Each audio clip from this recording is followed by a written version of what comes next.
Another year went by, and I was still in the same place. Not completely, but enough to feel it. I had ambition, ideas, and dreams, but I was scattered in my focus. I knew how to tap into the flow state, but I couldn't stay there. And what happened next, what God showed me, might just blow your mind. If you've been struggling to focus, I believe by the end of this video, you'll never be the same. At the time, I was just getting into digital entrepreneurship. I was hungry, but tired. Not just financially, but mentally and spiritually drained. I had big dreams, but no structure. And I didn't realize the key wasn't more hustle or more skill. It was focus. And focus is spiritual. It's about locking in on what you're called to do at the right time, in the right place, aligned with your purpose. And back then I had a mentor. He wasn't flashy, no Lambos, no private jets, but he was making real money, building offers, making sales online, while I was stuck, wondering why I couldn't get traction. One day he took a look at what I was doing and just said, "You need to focus." That's it. No lecture, no fluff, just one word that hit me like a brick, because I didn't feel like it was just regular advice that day. I felt like God was speaking through him. And that same exact day, I went to a job for my other business. I pull up to the client's house, walk to the door. She lets me in, and her dog starts barking like crazy. And she's yelling and yelling, and she says, "Focus." And I'm looking at her and she says, "Focus." And I literally paused and said, "What? What'd you say?"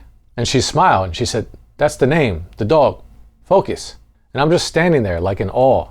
What are the odds? Two separate moments, the same word in the same day. And God didn't send lightning that day. He sent a dog named Focus. And in that moment, I knew this wasn't just about productivity. This was a spiritual instruction God was trying to get my attention with. And when he wants to speak to us, he'll use anything, even a barking dog named Focus. And I touched on this in one of my earlier videos as well, the same exact story. But in this video, we're going to talk about why your focus problem is deeper than procrastination, how to reclaim your energy from what's draining your spirit, and also how God sharpened my mind so I could finally build what he called me to build. So let's get into it. The average person gets distracted every 3 minutes, and it takes over 20 minutes to fully refocus. That's not just a productivity issue, that's spiritual warfare. Because if the enemy can't destroy you, he'll distract you, and distraction is the death of destiny. And in our generation now, focus is very rare, and that's exactly why it's so powerful. Focus isn't just a discipline, it's a literal superpower, and it's spiritual, again. It's the line between average and excellence. It's what separates the champion from the challenger, the builder from the dreamer. It's the difference between building an empire or losing it. Because focus requires you to reject comfort. And most people won't. Most people trade their purpose for pleasure. But the ones who succeed, they learn to stay locked in, even when it hurts. And the enemy knows if he can scatter your attention, he can delay your assignment. He doesn't need to destroy you, just to distract you. The enemy operates like a thief in the night, quiet, subtle, and strategic. He doesn't always come to knock you off your path with catastrophe. Sometimes he simply floods your environment with noise, endless scrolling, constant comparison, tempting shortcuts. The devil's goal isn't just to tempt you with sin. It is to keep you spiritually disoriented long enough that you never complete your goals. Where focus goes, energy flows. Because if you stay distracted, you stay delayed. And if you stay delayed, you'll start to doubt your calling. Or just say, "What's the use? It's too late." And that's the true warfare over your focus. Not just to steal your time, but to steal your trust in God's timing. And John 10:10 says, "The thief comes only to steal and to kill and to destroy. I came that they may have life and have it abundantly." What's the first thing the enemy steals? Your attention. Because once your attention is gone, so is your clarity. And without clarity, you walk in circles. Just remember back to Adam and Eve when the serpent came to tempt Eve. The first thing she did was switch her focus to the wrong thing. And that caused the fall of man. And back to my story, back then, I just wasn't fighting distractions. I was overcoming addiction, not so-called major substances, but the subtle ones, the sneaky ones, the addictions to stress, to the feeling of being busy without moving forward, addiction to chasing shiny objects, addiction to sugar, carbs, and caffeine, attributing to the ADD mind and giving fractured focus. You have to understand that you only have so much focus in a day. We have to harness that energy. And me having this fractured focus, my energy was being drained. And every time I tried to sit still and focus, my flesh wanted to escape. But when I finally realized that my ability to focus was a reflection of my spiritual condition, everything started to change. Romans 12:2 says, "Do not be conformed to this world, but be transformed by the renewing of your mind." Your transformation starts in your focus. What you set your mind on, you give power to. And what you consistently focus on becomes your reality. And in reality, when you start building income streams, you've got to learn to master one or two max before moving on to the next. Because again, you can't have your focus going in 10 different directions. And if you're struggling to focus right now, it's deeper than just a productivity problem. It's a spiritual one. The devil doesn't always come at you with fire, horns. Sometimes he just plants a thought, a lie, a subtle suggestion. That's what Napoleon Hill talked about in Outwitting the Devil in his book. He described how the enemy gets people to drift, to live without focus, without purpose. And once you start drifting, you're vulnerable. When you overindulge, whether it's lust, laziness, scrolling, or anything that feeds the flesh, your thoughts get harder to control.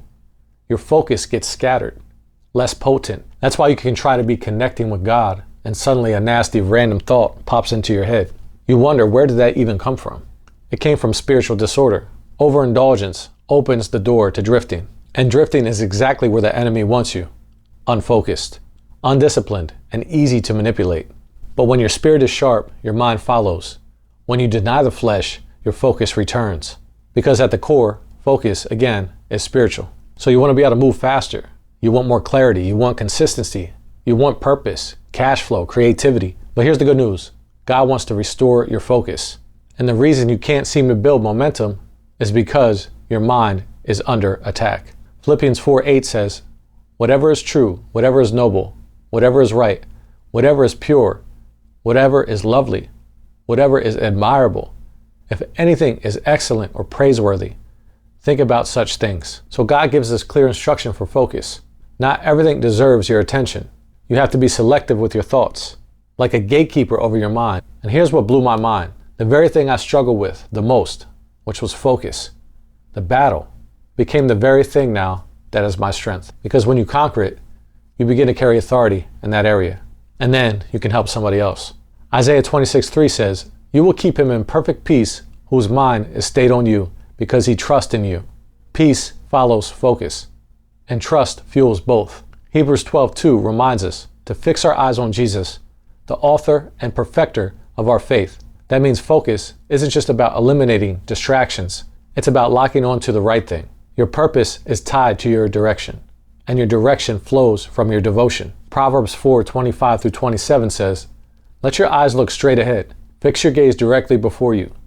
Give careful thought to the paths for your feet, and be steadfast in all your ways. Do not turn to the right nor the left. Keep your foot from evil." So focus guards our steps. It keeps our heart on track. It protects your time, your energy, and your calling.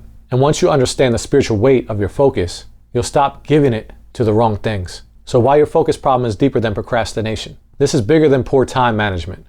Procrastination is often a surface symptom of spiritual misalignment. When you're disconnected from your purpose, everything starts to blur. And when you feel directionless, you default to delay. You start giving in to temptation. You start saying, what's the use? Why even try? And Galatians 5:17 says, "For the flesh desires what is contrary to the spirit, and the spirit what is contrary to the flesh." That war within you, the pull to scroll instead of create, to sleep instead of study, to escape instead of build. It's not just psychological, it's spiritual. You're not lazy per se, but you're under attack. Your flesh resists the very things your spirit needs to grow. That's why most procrastination isn't solved with more motivation, it's solved with more surrender. And when you get into spiritual alignment, God begins to redeem your time. Ephesians 5:15-16 says, "Be very careful then how you live, not as unwise, but as wise, making the most of every opportunity, because the days are evil." So every moment counts, and the enemy knows that. So reclaiming your energy from what's draining your spirit. You can't focus when you're drained. You can't build with empty hands. You can't lead with a burnt out spirit. And most of us aren't tired because of how much we're doing. We're tired because of what we're doing. You're checking apps, you're watching media, you're giving your attention to something that's draining you. You're comparing progress, absorbing gossip from other people, reacting to the world instead of responding to the word. And it's draining your life force. Ask yourself, is this activity feeding my spirit or feeding my anxiety? 1 Corinthians 10:23 says, "I have the right to do anything. You say, but not everything is beneficial. Just because it's allowed doesn't mean it's aligned. Spiritual focus requires pruning. And Jesus said in John 15:2, every branch that does bear fruit, he prunes, so that it will be even more fruitful. Sometimes focus isn't about doing more, it's about cutting off what's robbing your strength. Less isn't always lack, less is leverage. And how God sharpened my mind to build what he called me to build. When I stopped trying to do it all and started surrendering it all, everything began to change. I began fasting, not just food, but digital distractions. I started waking up and meditating and sitting in silence, spending time with God. I blocked out noise. I scheduled my creation time. I stopped giving my energy to everything that wasn't aligned. And slowly but surely, my mind began to sharpen. James 1:5 says, if any of you lacks wisdom, let him ask God, who gives generously to all without reproach, and it will be given to him. And when I asked God for strategy, for clarity, for peace, ideas started flowing. And what once took hours, I could do in minutes. The very thing that overwhelmed me in the beginning became the areas I now operate in with ease. That's not just productivity, that's an anointing on focus. And when God is in it, the burden gets lighter. Matthew 11:28 says, come to me, all who are weary and burdened, and I will give you rest. That rest, it's not just physical, it's mental, it's spiritual. It's the clarity that comes when you let God lead your focus. And lastly, this is your moment to decide to shift. Don't wait for life to slow down to find your focus. Ecclesiastes 11:4 says, whoever watches the wind will not plant. Whoever looks at the clouds will not reap. There's never going to be a perfect time, but there is a perfect moment, and that moment is now. So make the decision to silence the noise, to starve the distractions, to give your attention to God and what God actually assigned you to build. Because the truth is, focus is a weapon, and if you don't use it, the world will use it against you. And now's the time to take your focus back. And when you do, God will do more through you in 6 months of alignment than you could do in 6 years of distraction. So let's walk in that, and let's finish what God started in you. So I want you to write down what's been stealing your focus. Ask God to forgive you for giving your attention to the wrong things.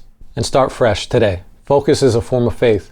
When you focus, you're telling God, I trust you enough to tune everything else out. Proverbs 16:3 says, commit to the Lord whatever you do, and he will establish your plans. So this is your moment of recommitment to lock in, to show up, to build what God told you to build, and to stop giving your divine energy to distractions sent to destroy you.